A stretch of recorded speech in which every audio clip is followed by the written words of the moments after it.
Well, good evening, everyone, and welcome back to another installment of Emerging Revolutionary Wars Sunday Night Revelries. I'm excited this evening to have with me author extraordinaire Tom McMillan.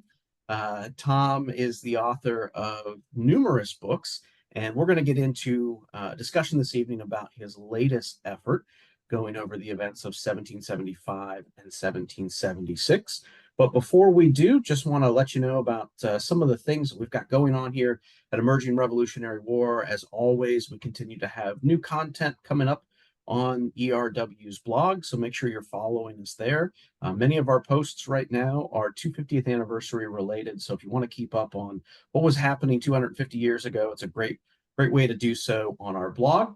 Also want to point out our bus tour coming up here in the fall. If you haven't already signed up, another great opportunity to get involved with Emerging Revolutionary War. I think everybody that's been on our bus tours over the last couple of years can tell you it's a great weekend, a lot of scholarship, some really exclusive sites and stories. So if you're still on the fence about that, now's the time to get signed up and join us on that weekend in the fall. And all of those details, how to sign up and get involved with that bus trip, are also on Emerging Revolutionary Wars blog. And last but not least, follow us along our social media channels. We've got those too, our Facebook and Instagram pages. We'd love to see and interact with you there as well. So without spending much more time on advertisements, I want to get into our conversation this evening with Tom McMillan. Tom, welcome to another installment of ERW's Revelry. Dan, it's great to be here. I love the background behind you. Well, as we were talking before we got started this evening, I wanted to pay homage to your newest book, The Year That Made America, From Rebellion to Independence, 1775 to 1776, which is such an apropos time to come out as we are currently in the 250th anniversary cycle of the year 1775. But before we get into your book this evening, Tom, you've written many other books. You've got books on, Civil War Gettysburg. You got books on some Civil War personalities. You've got some War of 1812 there. You've done a book on Flight 93. What brought you over to Revolutionary War history? It was such a fresh opportunity, Dan. As with you, people associate me with Civil War in Gettysburg. My wife and I have a place in Gettysburg now. But I think, like you, we're interested in all aspects of history. And as the anniversary was coming, I just started poking around, and I realized as I started poking around a little bit, I didn't know very much about what happened with the Declaration of Independence. I mean, I think, if I could say, my book ends up being my own research journey to learn what had happened, because I consider myself, a pretty good student of history. I was stunned with what I found, what I didn't know. I think so much is encapsulated, and I knew this would be my biggest challenge, and our obsession with the 4th of July. So that everything happened on the 4th of July, which as we know, it did not. There are many other dates. It's the idea that there's not a chapter in the book titled the 4th of July, but there are about 7 other dates that have chapters, including the image behind you, which hangs in the rotunda, titled Declaration of Independence. Many people think that is the Continental Congressman lining up to sign the Declaration on July 4th. It's actually the committee led by Thomas Jefferson presenting the draft on June 28th. And so the 28th of June is one of my titles. So a lot of it was that. I was intrigued by the HBO miniseries John Adams. John Adams is my favorite founder, and based on the book by David McCullough, they do a great job. But there really isn't. There really isn't a documentary on how the Declaration came about. There's a little bit in the HBO miniseries, but that's it. So it's kind of, believe it or not, I found untapped territory, because most of the great writers who write about the Revolution write about the entire Revolution, and the Declaration is kind of in a couple of pages or a chapter. That's a long answer, but it got me.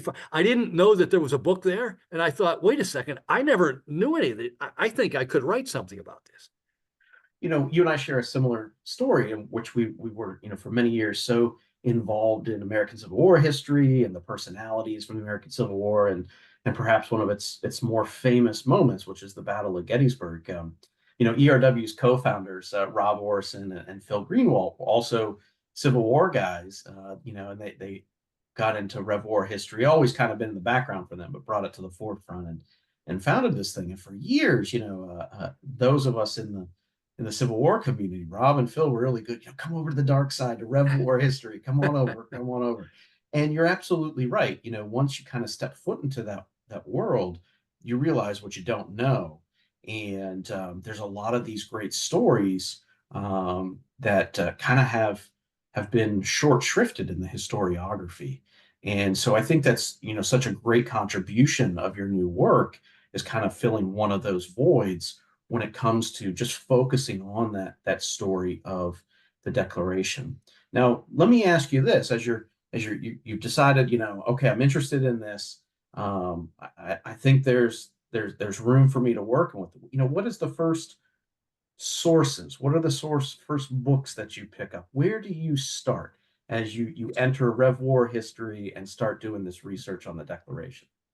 Coming off the HBO miniseries, I reread David McCullough's book on John Adams, which is a biography, his entire career, but focused on that chapter because I knew McCullough would get to the bottom of some of this, and obviously he can point you in directions to research. But the National Archives has an incredible resource online that most of my history nerd friends had no idea about, called Founders Online. Tens of thousands of documents that are digitized from all of the great founders, and their letters are there. And they're annotated, they're by date, they're digitized, they're easy to read. So if you want to find the letter that John Adams wrote to his wife the day after they voted for independence, you can find those two letters. It was such an amazing resource. I don't know how you would have done this book 50 years ago. You had to transcribe all those letters. But that service is amazing. It goes Benjamin Franklin letters back from the 1740s, whatever you're interested in that era.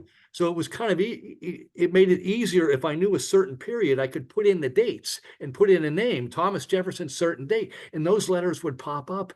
And the fact that they were annotated really helped, because they used language differently back then, and they assumed, the other person they were writing to knew what they were writing about. So it really explained those things. It's the best online resource of anything in history that I've ever seen, and I think most Americans don't know it even exists. I don't know who did it. It had been a tremendous amount of work, but that really set the table for what was going on. Obviously, I went to Philadelphia and I took the Independence Hall tour every time just to get the feeling. If you get a little writer's slump and you go there and drive over to Philadelphia, I have the feeling now. And there certainly were other books of the great historians, because you have to, my original title of the book, Dan, was going to be July 2nd, 1776, because my point was, it's not all about July 4th. And actually, you can argue July 2nd should be Independence Day, because that's when they voted. But my editor said, we really have to set this up more. This began much earlier, and it began before 1775 as well. But that year, you really start to see things percolating.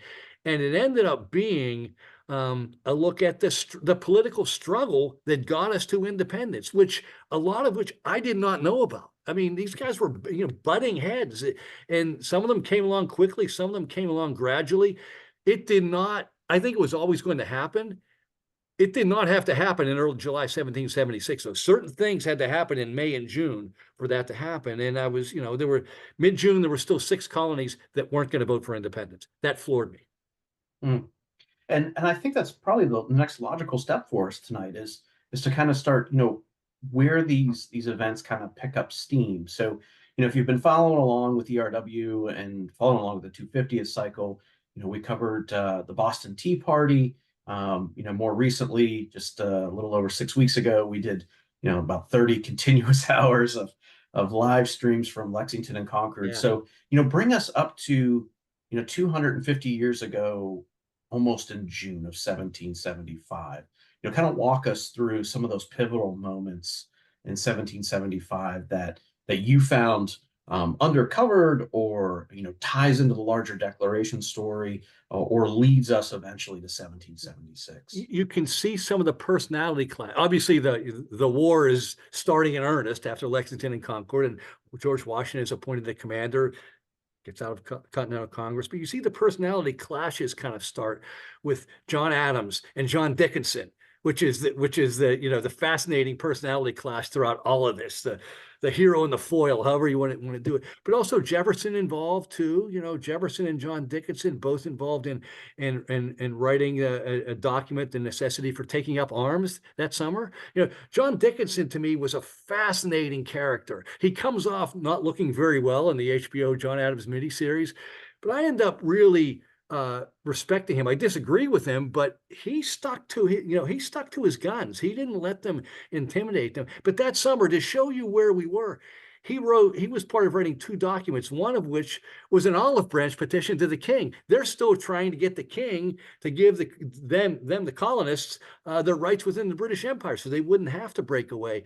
Yet they also, Jefferson and Dickinson both had a hand in writing a necessity of taking up arms. The reason why we're doing this. So they're offering an olive branch and saying, yes, but we're going to take up arms against you. To them, that might not make sense to us. To them, that made very much sense. And actually, Dickinson was more assertive in that document than Jefferson was. I think it took Jefferson a while to come along to this, to this really aggressive move toward independence. You see them. I think we just have this thing that July 4th, it all happened, that everybody voted for it, and no, this was a big battle, and it was really starting that summer. And what they didn't realize was that the king was getting ticked off.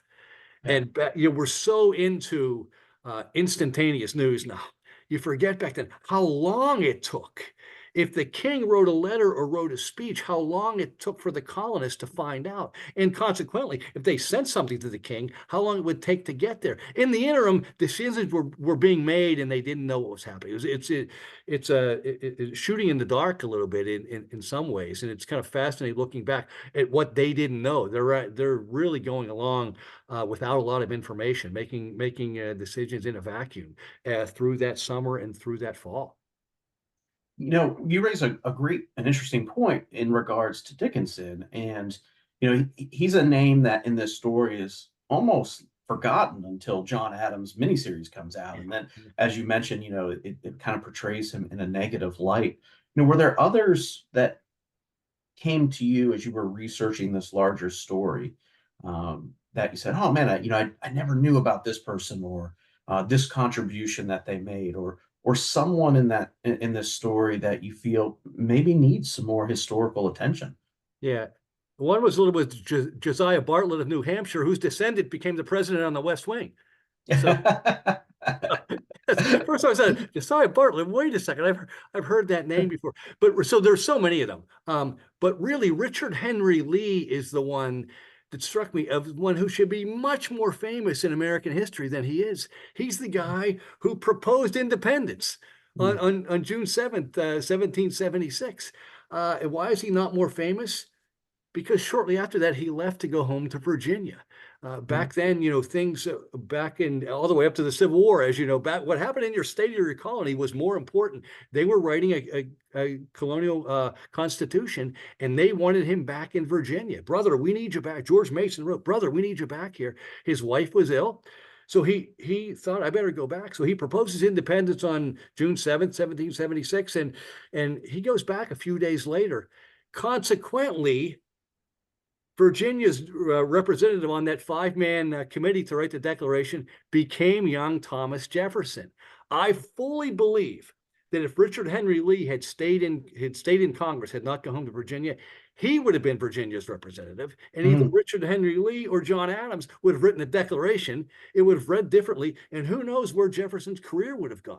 But when Lee left, it created that was a fascinating thing to me. I thought, wait a second, how did Jefferson get in there? He was a young guy. He'd only been back in Congress for a couple of months. It was Lee's absence that led to it. Nonetheless, Lee was a mover and shaker from back in the 1760s. And obviously he's from, the very famous and aristocratic Lee family and Light Horse Harry Lee. And one of his descendants is Robert E. Lee, who you may have heard of, Dan. But he's one who's kind of lost in history. And, in the musical comedy 1776, he's kind of a goofball and he's riding around singing. So it gives people that, that was really I was old enough to be around the 200th anniversary, and that was really powerful back then. It shaped people's images. So I think he was viewed almost as a little bit of a buffoon after that comedy, and it still plays every year. But he's the one guy who I thought was really involved that we rarely mention. Hmm. And without that circumstance of quirk of circumstances, he may have written the Declaration of Independence. So on the flip side of that coin, then is there's many, as you're discussing, that don't get enough attention, and some of these are really good stories like Lee. Who do you think overpowers or overshadows at least the 21st century or 20th century narrative of these events? Well, I think it's deserved in a way, but it's Jefferson. Jefferson is the one who's most commonly associated, as the author of the Declaration of Independence. Secondarily, Adams and Franklin. I think they're viewed as the three. Looking at that, it was fascinating to me that these guys didn't write a lot about this in Mm, July of 1776. Two reasons. I think one, they were committing treason. They didn't want a lot of evidence that was out there. And two, they had a war to fight. They didn't view it as all that important. John Adams, of course, thought the 2nd of July would be Independence Day. They didn't view July 4th as that big of a deal back then. I think Jefferson has gotten the lion's share of the credit, understandably. But to the point, one of the things I found out, there is a passage of the Declaration etched on the wall of the Jefferson Memorial in Washington, D.C., that was not written by Thomas Jefferson. wow. I didn't Because, know that. yeah, it was Wow. down there reading it. Wait a second, because what happened is, Jefferson wrote the original draft, and incredibly, Adams says he wrote his first draft in 2 or 3 days. And I mean, there's evidence that probably happened. They started on June 11th. They turned it in on June 28th. There's a 17-day period. The committee was going to edit it naturally. We have Jefferson's original draft. There are 86 editorial changes made to that draft. The Mm, committee, which included Jefferson and Adams and Franklin and 2 other gentlemen, made 49 changes. And then the Continental Congress made 37 changes. Congress really did some editing. They cut out a third of what Jefferson had written. They completely cut out his passage on blaming black slavery on the King of England, which didn't make any sense. And they significantly rewrote the final paragraph, which to them was the most important paragraph. That's when they declared it. If you read it, that's when they declared independence. We focus on that second paragraph, all men are created equal. well, They blew by that back then, because the writing style, as I learned in the 18th century, was you build to a crescendo and you make your point at the end. And Congress wanted some specific language in there. They wanted the specific language that Richard Henry Lee had used in proposing independence. And they put that in, including a couple of other phrases. Nobody really knew that. Nobody mm, really knew the extent of the editing or who did the editing. Certainly when Congress did it, nobody took any credit for anything. So here we are in the 1940s, they're putting up the Jefferson Memorial. And they had to trim it down from 1,300 words to a few hundred to get on there, and they pick it. But the president, FDR, Franklin Delano Roosevelt, he wanted the last say. And he's a historian, big Jefferson fan, as many presidents were. And he knew that last paragraph was important. So he inserted some of that language in there, not knowing that he inserted some of the things that Jefferson didn't write, because he, like all of us, assumed Jefferson wrote everything. And does it matter? No, everybody gets edited. My book was edited. Your stuff has been edited. Naturally, that yeah. was going to happen. But Jefferson did not write every word. And that's why at the end of my appendixes, I run Jefferson's draft and the final version. So to the extent that people are interested, you see what they did. And people generally believe that Congress did a pretty good job. Everyone agreed but Jefferson. He was upset for months and years. But Yeah. they trimmed it down. They made even the famous second paragraph. Adams and Franklin did some pretty good work on that. So that's kind of one of the things where Jefferson gets all that credit. And then as an addendum to that, when I was talking earlier about those guys not writing a lot back then, much of what we know of that era was written by Adams and Jefferson in the 1820s, when Right. they were very old men. Now they were, their primary sources, they were there, but they're older men, they're forgetful. And they also, Adams in particular, again, I love John Adams, but he was very vain. And I think he was upset at the end. He didn't recognize how important the document was going to be. He thought leading the vote was the most important, which he did. And I think he always regretted not writing the Declaration because Jefferson got all the credit. So he tried in many ways in his writing to kind of jigger history just a little bit, including the fact that he picked Jefferson to write it, which everyone uses. Everyone uses that phrase that he wrote in the 1820s. It's great terminology. I don't know if it was true. Jefferson said, no, they just asked me to write it, so I wrote it. So there's probably somewhere in the middle. So these guys also, as they're getting older, kind of tried to shape the way this was viewed. And I think that's something I'd like to circle back to in the end is kind of, the early historiography of this moment, which you cover. But I want to get back to, some of the events of 1775 and wrap those up because there's really three important dates in 1776 that you spend a lot of time on in May, June, and July of that year. So I want to get to those. But, we talked a little bit about Lexington and Concord, and we get Bunker Hill, we get Washington showing up and taking command. Kind of wrap up 1775 for us. What are some of the other, critical political or committee events that are taking place that puts us or sets us up for 1776? Well, the Congress sends those two documents I had mentioned, including the Olive Branch petition, hoping to get this in front of the king. They thought that Parliament wasn't passing it on, that if the king sees this, he will redress our grievances and everything will be fine. That's what Dickinson thought. We don't need a war here. Well, the king is now mad that the colonists have the hubris to fight against his army. He gives a speech in October of that year when he really throws down the gauntlet. And he basically makes it clear to the people in London that this is going to be a struggle. This will come to blows. He was upset. He accused them of rebelling. He accused them of being rebels. It was a fiery speech. It doesn't get to the, I almost said the U.S., to the colonies until very end of 1775, very early 1776. So again, even though this happens in October, this really crucial thing that really set the tone, I think, for 1776, the way the colonists would have to react to it, it takes a couple of months to get here. And that's, so you kind of spill in those two documents and the personality clashes, and then the king's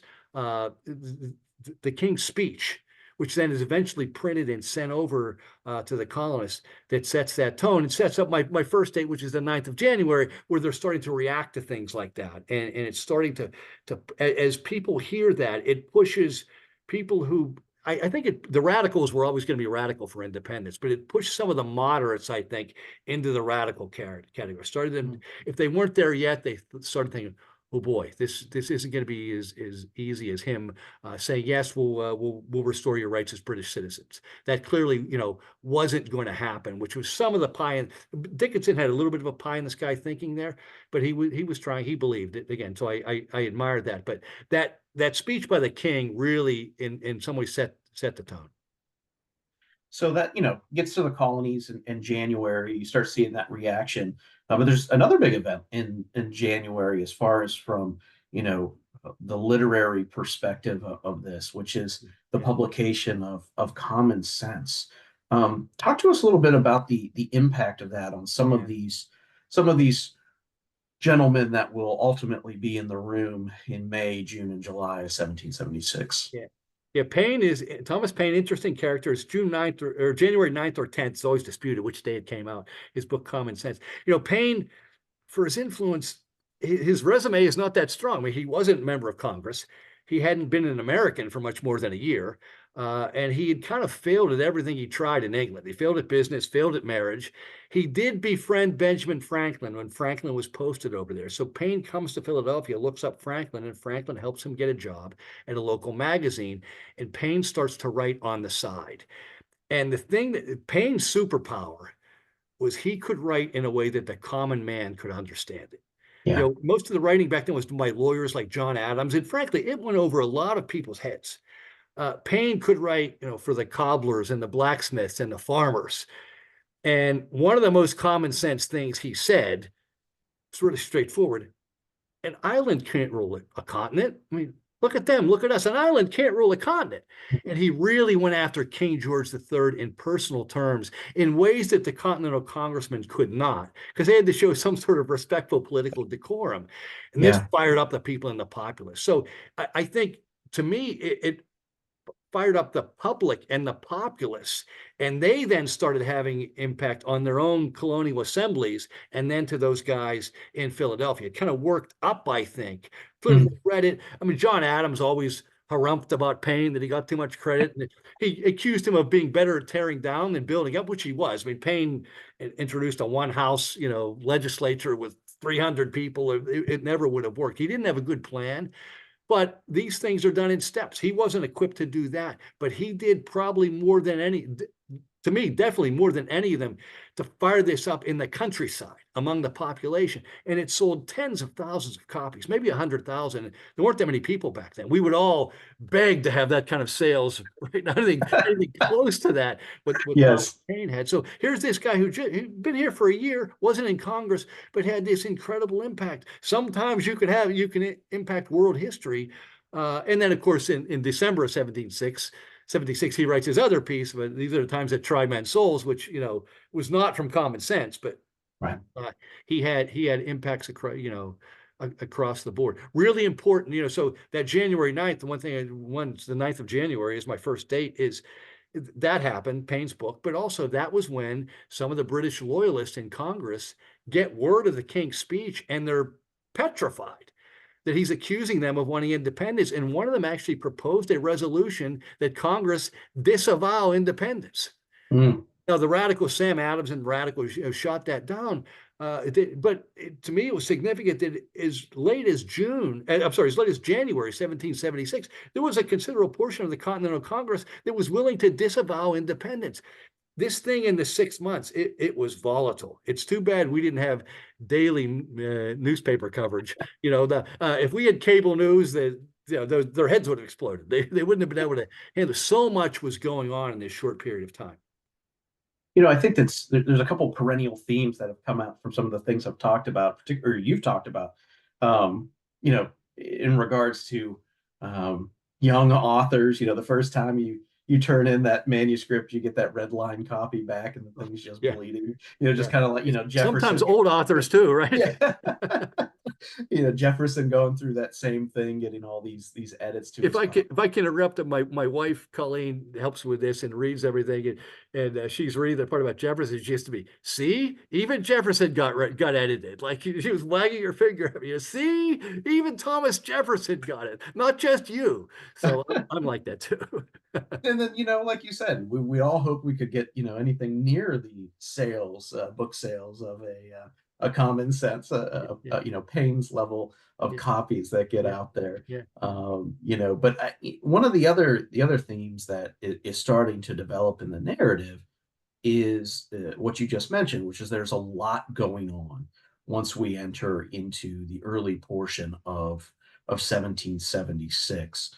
And you're going to see that too, as the 250th anniversary events start picking up here in just a little over 6-7 months. So I want to get us to that first really big date that you spend a lot of time on, which is so crucial, which is May 15th in the book. So can you kind of bridge the gap for us between January and May, and then talk a little bit about the pivotal events of May 15th? Yeah, things are percolating late winter and spring, and there's so much going on. As an author, that's a challenge. You can't get the reader too deep into the weeds; their eyes will start spinning around. So you try to touch on when Rhode Island declared independence on its own, things like that. But the 15th of May was my second. It really was important. Again, two things that happened. The Congress in late May had passed, without much fanfare, a resolution that basically said each colony should take care to make sure its colonial government is in order, maybe even have a colonial constitution. And they all agreed with that. It passed easily on May 10th, which was a Friday, but they decided then they needed a preamble to give it context. And they assigned a committee, 3-man committee over the weekend, led by John Adams, to write the preamble. And this is really where Adams steps forward. He writes a fiery preamble that is 3 times as long as the resolution it introduced. And he basically, in many ways, he declared independence. He said, we should do this. And Adams would always, again, being vain, would always look back years later and say, that's the beginning of the Declaration of Independence. The preamble passed by a very close vote. But it did pass. But it struck me as, okay, there's really some opposition among the colonies. They're not sure which way to go at this point on May 15th. That was also the date, same date, several hundred miles to the south, the Virginia Colonial Convention, among the most radical, along with Massachusetts, decides that it's now time to instruct its delegates in Philadelphia to propose independence among the colonies. They wrote up a little resolution, sent that up to Richard Henry Lee and the boys. And when, it takes a while for the news to get out. When Adams realized this, that his preamble was approved on May 15th, and the Virginia Colonial Convention decided we should propose independence on May 15th. He wrote to a friend, "Isn't it remarkable? We both came to this conclusion on the same date." He really thought it was divine intervention that these things were happening at the same time, and this was really, really moving forward. And then, but to show how intimidating it could have been, it takes a couple of days to get to Philadelphia, clearly, but the Virginia delegates in Philadelphia take a couple of weeks before they decide to propose on June the 7th. This is not your normal resolution. How are we going to do this? And they finally, decided to step forward there. So the other thing I think that struck me, Dan, is that there weren't newspapers that covered these things daily. The public did not know this was going on. They did not. It's hard for us to imagine that today. There weren't daily reports. Things might have leaked out in Philadelphia, in the coffee house, this little gossip, but not nationwide or countrywide, colony-wide. People really didn't know. They were a little bit in the dark about what was going on. And again, even with the congressional records, the journals of the Continental Congress, they're rather sparse. And I think partly they were doing so much, but also there's this kind of treason thing that's going to hang over their head. Those guys were very aware that if this went forward, they could hang for treason. That's a factor that sometimes a lot of us don't factor in. Yeah, I think about going back to Lexington and Concord, some of those guys, being warned and getting out of town by Dawes and by Paul Revere. I think about, when Jefferson is governor of Virginia and during the Virginia raid and getting out of town. And you're right. And I think that's a level of weight that we often don't give to the story, that not only are they doing all these things and they're, trying to work together and work through differences of opinion on this stuff, but they've also have that, proverbial noose around their neck that if they're caught doing all of this stuff, it's certain death. And there's a war going on. And there's a war on top of it. We it. tend to forget that. And I tried to drop a little of that in the sequences as these things are happening. Then what's happening on the battlefield, what Washington and his generals are doing.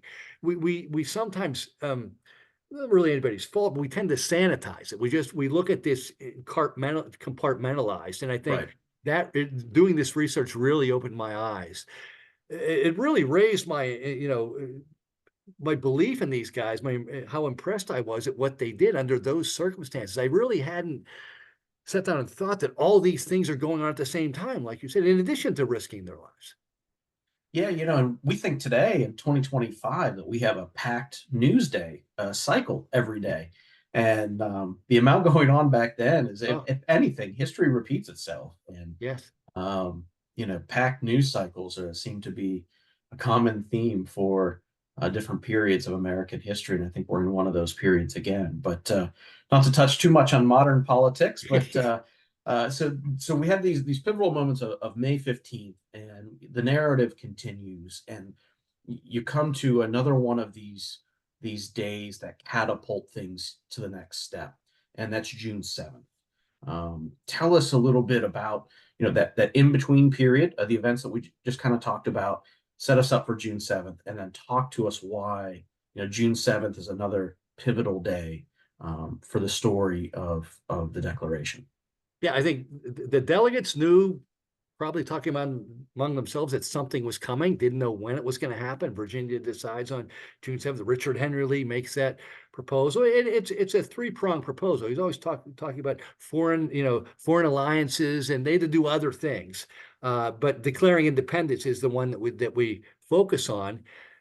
And Jefferson, they start debating right away. Where do we, there's no table of contents here on how to do things.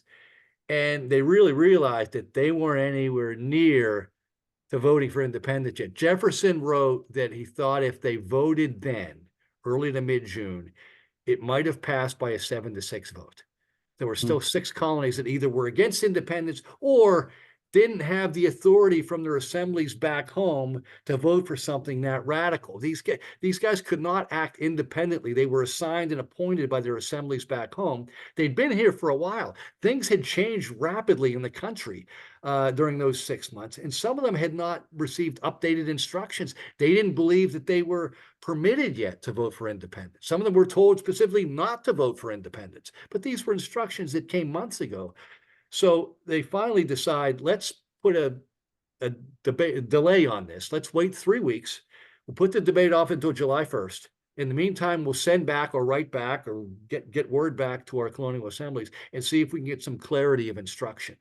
And that's where in the interim, they decided, okay, well, if we do this, if it does go to independence, we're going to need a document, a propaganda piece to justify this and explain it to the country and the world. And that's when they decided to form that 5-man committee of Adams, Franklin, Jefferson, and 2 other gentlemen, Robert Livingston and Roger Sherman, geographically diverse, 2 New Englanders, 2 from the Middle States, and 1 Virginia, to work on this. And Jefferson gets to work. So they're working. The thing that struck me is, I use that phrase a lot. There are lots that strike me doing this research, is that, if the vote doesn't go toward independence, no one would have known that happened. That thing would have been ripped up and thrown away. And the momentum is building, but you're still not sure what's going on. And, then it takes them a while to edit, and they're comfortable then on June 28th. Again, the vote's going to be July 1st, or the debate's going to be July 1st. They waited to the last minute. June 28th is a Friday. And like everyone, you wait to the last minute for the deadline, and they turned it in that day. So sometimes in history, it looks like Jefferson took 17 days to write it. Adams thinks he wrote it in 2 or 3 days, the original draft, and they spent the rest of the time editing and going back and forth and meeting. And Franklin was really laid up with gout at that point. He didn't attend many meetings. He had been up in, on a mission up in Canada, but Jefferson wrote to him, sent him a copy, one of his inputs. So they all had input on the version that they would turn into Congress on June 28th, the scene that is behind you, which is romanticized. They didn't sit like that, but that's what it represents. They're presenting the document to President John Hancock. Sounds like a typical undergraduate student waiting till the night before to get this thing written. Or an old author, if it's due tomorrow morning, I'll finish it tonight. We all do. I'll finish it tonight, or I'll get up early in the morning and finish it before the deadline. Not saying I know that from experience or not. So June 7th, another pivotal event. They start working on this thing over the month of June, and we finally get to July 1, July 2, and again July 2, another. Really, I think many would argue, including yourself in this book, July 2 is a far more important day in this story than July 4th ever will be. So give us those early days of July 1776. They're debating on July 1st, and it's a 9-hour debate. The lead combatants are John Adams and John Dickinson, but there were others involved, obviously. And Congress was kind of haphazard organization back then. There were new delegates coming in all the time. New delegates from New Jersey arrived that day, that afternoon.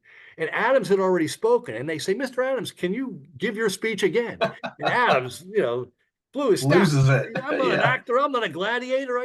And somebody put his arm around him and said, John, you know this better. We need their votes. So Adams did. They took a straw poll that night. They were going to vote that night. They took a straw poll to see where they were, like a jury would. And there were, on the night of July 1st, 1776, there were still 4 colonies that weren't going to vote for independence.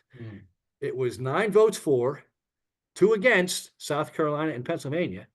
1 deadlocked, Delaware. They had different sized delegations. Delaware only had 2 men there on that date, 1 for, 1 against. And New York still didn't have approval instructions from the folks back home whether they could vote or not, so they abstained. So 9-2-1-1 would have been an overwhelming positive, but they knew that England would have exploited any lack of unity. They needed to get to unanimity. There must have been incredible conversations that night in Philadelphia at the City Tavern. And what was said We don't know. Not one of those men wrote what was said on the night of July 1st. Oh, damn it. I don't know What what. happens at City Tavern stays at City Yes, Tavern. exactly. But something happened because the next morning, South Carolina has changed its mind. Pennsylvania changed its mind only because two of its naysayers, John Dickinson and Robert Morris, seeing the way the wind was blowing, weren't going to vote for independence, but decided they wouldn't show up that day. So Pennsylvania's 5-4 vote against became 4-3 for independence.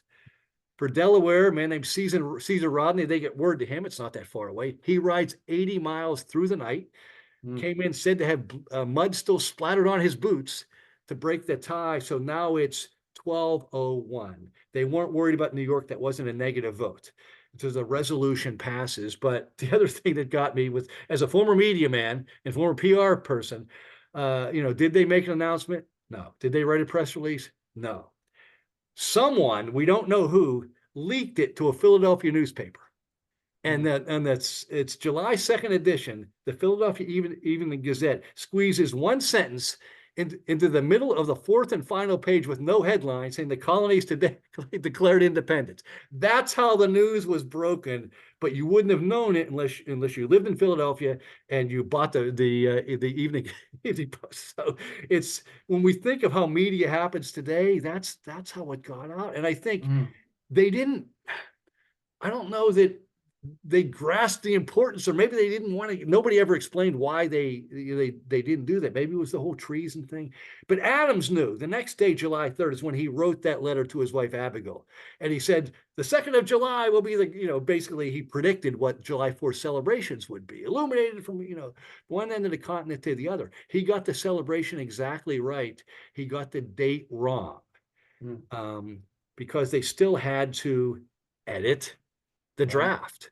And they did that on July 2nd, 3rd, and 4th. Talk about things that are going on at the same time. And again, historians agree they did a pretty good job, but they finished the morning of the 4th. They take it to a printer that night. They wanted one-page broadsides. John Dunlap was the printer, the Dunlap broadside. And the next day, John Hancock, the president, starts to send some of these to the colonial assemblies. And those are the ones that are also printed in newspapers and read in public squares. That's how a lot of people found them. But at the beginning, at the top, the first phrase that anyone heard at the top of the printed declaration, in Congress, July 4th, 1776.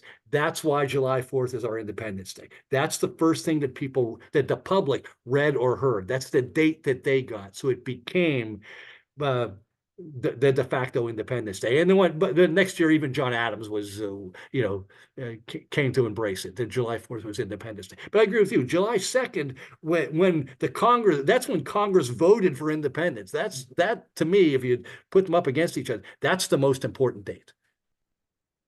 Yeah, and coming back to this theme again, there's so much going on. By the time we get from July 2nd to July 4th quickly turns to August, and here we go. The rest of 1776 and the war kind of moves on. Tell us a little bit about, these dates or these actions of 1775, 1776 that lead to the Declaration. Talk to us a little bit about the memory of those. How are they treated as the war goes on? And then, you mentioned a little bit earlier about when Jefferson and Adams renew their friendship and they're writing about these events 50 years later. Tell us a little bit about the memory of these events and how that changes in the. I learned, there were several different printed versions of the Declaration. The first one that was printed on the night of July 4th was not hand signed by anybody. It had John Hancock's name and the Secretary of Congress, Charles Thompson. They decide once New York votes, they need a new one titled the Unanimous Declaration, and they assign that to be handwritten, and that starts to be signed on August the 2nd. So no one signed the Declaration until August the 2nd. The one that's most familiar to us, and yet that version was not made public immediately. No one knew in the fall of 1776 who signed the Declaration of Independence other than John Hancock. Again, I think it's the treason thing. The war wasn't going that well. It's really not until my last date of 1776, the 25th of December, Washington crosses the Delaware. We get some the Continental Army gets some victories, that they get emboldened, and a third version of the Declaration is printed, typeset with all the names by by colony, by state. So that's the first time in January of 1777 that people see who voted for it. But the thing that really gets you is once that happened, the Declaration is largely forgotten for years. Mm. Why? It did its job. It declared independence. Then there's a war to fight. If we don't win the war, the Declaration doesn't mean anything. It will be forgotten. And I looked at did people celebrate the 4th of July in those interviews 1777, 78, 78? A little bit, depends on where the army was, depends on where the war was being fought. But it really is not until the 1780s, that you see things that the memory starts to come through. And then the 1790s, as we get political partisanship, where the two combatants are John Adams and Thomas Jefferson on different sides. And the Adams folks, the Federalists, thought the Constitution was most important. The Jefferson folks thought the Declaration was most. It's not until the 1780s, Dan, that word gets out that Jefferson is the primary author. People didn't know it right away. They just didn't think it was that important because there were other things that needed to take place. Then in retrospect, in context, wow, this is really important. We need to start celebrating this. And then it's really a battle. What's more important, the Constitution or the Declaration? Depends on which party was in power. And Adams and Jefferson, don't write or speak for more than 10 years. It was a real feud. Adams is defeated by Jefferson for the presidency, 1800, doesn't attend his inauguration. They go silent. Finally, Benjamin Rush gets them back together, and they start to, they mend fences and realize, what they've done. We have lived in serious times, and they write back and forth. And then, the most ridiculous quirk of fate in American history. They both die on the 50th anniversary, July 4th, 1826. It becomes iconic. And then it really is further established with a further generation, with another president you may have heard of, in a town you may have heard of. Abraham Lincoln comes to Gettysburg in November of 1863. And he identifies in that speech when he thinks America began. And he says it was 7 years ago, which for you youngsters out there is 87 years. Yes. If you subtract 87 from 1863, you get 1776. So he's saying it didn't begin with Lexington and Concord. It didn't begin in 1781 with Cornwallis surrendering. It didn't begin with the peace treaty in 1783. It began in 1776. 7 years ago, our fathers brought forth on this continent a new nation conceived in liberty and dedicated to the proposition that all men were created equal. From that point on, I think Lincoln was such a Jefferson fan. Again, he, like FDR, thought Jefferson wrote the whole thing, but he really admired what Jefferson had done. Well, Tom, this has been just an excellent preview, if you will, into your latest effort, the year that made America from rebellion to independence, 1775 to 1776.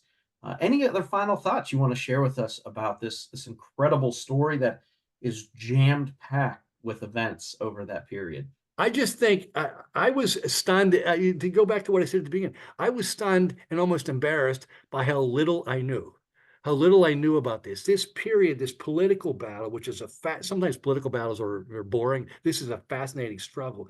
And it really takes you into the personalities of these guys. And again, how close it came to not happening in early July 1776. It didn't have to happen then. It's because of the force of some of these personalities that it happened the way it did and is remembered the way it was. And they didn't realize that at the very beginning. We memorialize it now in ways that they didn't back then. And that really made an impression on me. Well, it couldn't be a better time to pick up Tom's latest book, The Year That Made America. Read along in real time. These events are happening exactly 250 years ago.